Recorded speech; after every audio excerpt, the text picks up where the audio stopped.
Our Alaska adventure began as we boarded the NCL Jade in Whittier and got ready to explore Anchorage. Along the way, our tour guide shared interesting facts about Alaska's history, wildlife, and the famous Anton Anderson Memorial Tunnel. This 2.5-mile tunnel is the longest combined highway and railroad tunnel in North America. What makes it unique is that it's a single-lane tunnel shared by cars and trains, with traffic moving in one direction at a time. So we're going to pull up in this line here. You can see traffic heading the other way.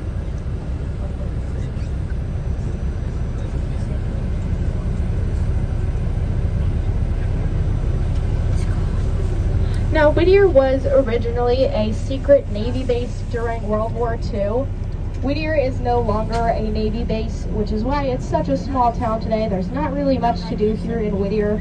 Most of the industries have to do with the water that Whittier is set on, whether that be fishing, shrimping, or cruising in and out of Whittier. Those are kind of the big things here. That's because Whittier is a deep sea ice-free port, which means you can come in and out of here in the wintertime. That was why it was chosen as a military base location to stop traffic. Obviously you can't pass here, so they have those safe houses put in place with enough food, water, and other supplies for up to 50 people for 72 hours. And that's part of why they put space in between these buses, since they hold 50 people and these buses can hold around 50 people. They want to make sure everyone would have space in one of those safe houses. Now, luckily, those safe houses have never had to be used before, and this tunnel is a pretty safe place to be. It survived 2 major earthquakes up here in Alaska, and throughout both of those earthquakes, it took very minimal, if any, damage. Like I said, the tunnel is a pretty safe place to be. Once we arrived in Anchorage, we headed to Budget Car Rental to pick up our rental car. Unfortunately, the line was very long, and we spent quite a bit of time waiting. Some of our friends rented from other companies and got their cars much faster. If you're planning an Alaska road trip, it's worth comparing rental companies before booking instead of choosing Expedia alone. Finally, we picked up our car and started our drive to Denali. The drive itself was absolutely breathtaking, with stunning mountain scenery, rivers, forests, and countless places to stop for photos. We originally missed both the South Denali viewpoint and the North Denali viewpoint on our way to the hotel. We planned to visit them on our return trip, but unfortunately, it was raining that day, and the mountain was completely hidden behind the clouds. That's Alaska for you. The weather can change in minutes, so seeing Denali often depends on a little luck.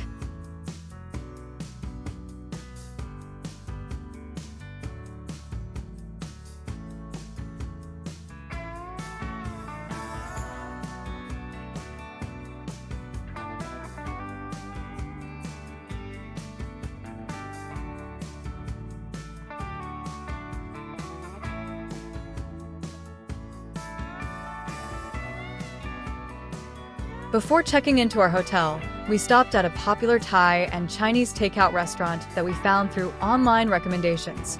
After a long day of traveling, it was the perfect place to grab a quick meal before heading to the hotel. With dinner in hand, we finally checked into the Denali Park Hotel and called it a day, excited for the adventures waiting for us the next morning. One of the most surprising things about visiting Alaska in the summer was how long the daylight lasted. The sun stayed out almost all day, and even around 11:30 p.m., it still looked like early evening. After getting some rest, we woke up early, excited for our $35 Denali Forest bus tour. As we made our way into Denali National Park, our bus driver and tour guide shared interesting facts about the park, its wildlife, and the history of the area. One fact really stood out because of Alaska's unpredictable weather. Only about 10% of visitors get a clear view of Denali, North America's tallest mountain. We were hoping we'd be one of the lucky ones. After our 4.5-hour Denali bus tour, we decided to explore one of the popular short hikes in the area, the Horseshoe Lake Trail. This easy and scenic trail was a perfect way to experience Alaska's wilderness up close. The hike took us through beautiful forests surrounded by tall spruce trees, with peaceful views of the Nenana River along the way. The trail had several viewpoints where we could stop, enjoy the fresh Alaska air, and capture some amazing photos. Before starting the hike, we visited the visitor center and learned about wildlife safety. For this particular trail, we were told that bear spray was not necessary, as it is a well-traveled and popular hiking route. The visitor center also mentioned that buying bear spray can cost around $70, while renting it is a more affordable option at about $12 if you need one for longer or more remote hikes. The highlight of the trail was reaching Horseshoe Lake, a beautiful and peaceful spot surrounded by nature. It was a great place to relax, enjoy the scenery, and appreciate the beauty of Alaska. Even though it was a short hike, it gave us an unforgettable experience in the heart of Denali. We tried the fireweed ice cream and pizza at 49th State Brewing. It was so good. Definitely worth trying if you're in Alaska.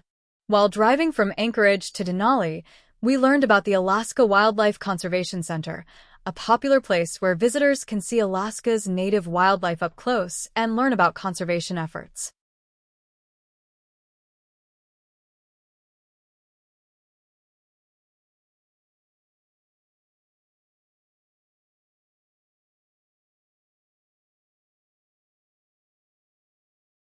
We booked a city bus tour to explore Anchorage. Our tour guide shared fascinating stories about the city, including the devastating 1964 Alaska earthquake, one of the most powerful earthquakes in North America. We also learned about Alaska bush planes, which are a lifeline for remote communities where roads don't exist. These small aircraft help transport people, supplies, and essentials across the vast Alaskan wilderness. And sometimes they don't move for hundreds of years, but when they do, all hell breaks loose up here. And the first thing that happened in the earthquake is this tectonic plate starts sliding underneath this one. This starts shaking and boom! Look how far it dropped down. This all dropped down. The road went straight off from here. It looked just like those neighborhoods back there. Look how far down. High. The great North Star with its steady light over land and sea, a beacon bright. Alaska's flag to Alaskans dear, a simple flag for the last frontier.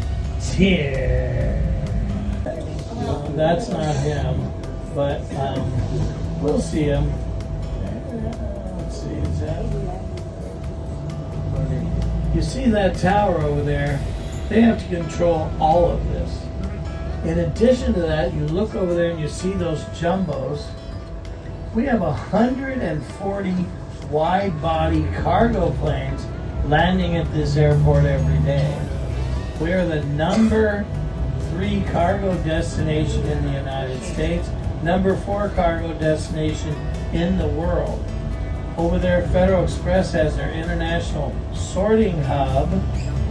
UPS has their international sorting hub. And then all of the other wide bodies are independent international carriers. After the city tour, we headed out for some magnet shopping to bring back souvenirs for our friends and family. We ended our Alaska adventure with a delicious dinner at my shawarma house in Anchorage before heading to the airport to catch our flight back to LAX. It was the perfect way to wrap up an unforgettable Alaska journey filled with beautiful views, wildlife, history, and amazing memories.